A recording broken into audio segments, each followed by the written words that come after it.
आजचा उत्सव साजरा होत आहे. रामानंद कमिशन माझ्याकडे सहज बोलले म्हणजे बापू आपल्याला उत्सव करायचा आहे आणि त्याची स्मरणिका करायची.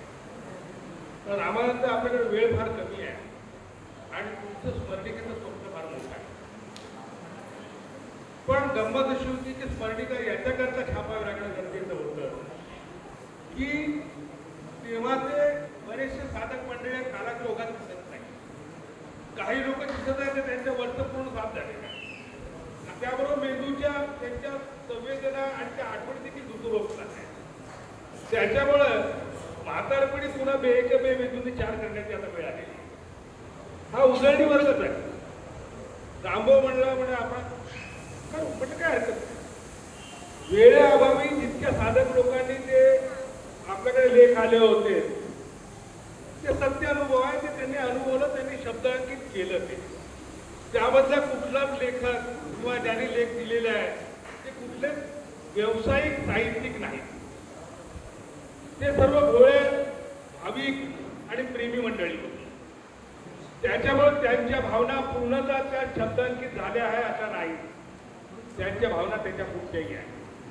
ही स्मरणिका तेव्हाचे काही छायाचित्र आहेत आणि विशेष करून आज इथे उपस्थितांपैकी काही लोक असे आहे की ज्यांना काकांचं बुलढाण्यातील प्रेम का होतं ते काकांचा प्रेमबिंदू म्हणजे त्यांची मावशी आणि काका होते ते कित्येकांना माहीत नाही. त्याची देखील लोकांना एक माहिती व्हावी, ती जुजबी माहिती देण्याचा हा प्रयत्न स्मरणिकेतून केलेला आहे.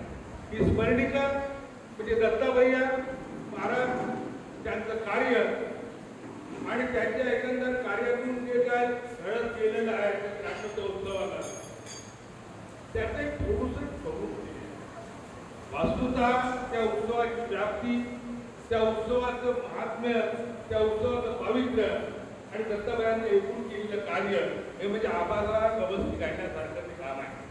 त्याच्यामुळे हे पुस्तक फक्त ती कोण ओळख आहे. हा फक्त एक म्हटल्यासारखं पहिलीच्या पुस्तकासारखे जिवंत पुस्तक असते त्यासारखे अल्फाबेट्स आहे. खऱ्या अर्थानं लिहिली तर यापेक्षा फार मोठा आहे. एवढंच मी बोलीन.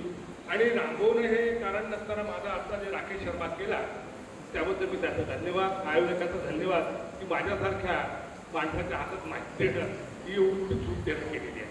पुन्हा जय जय रघुवीर समर्थ.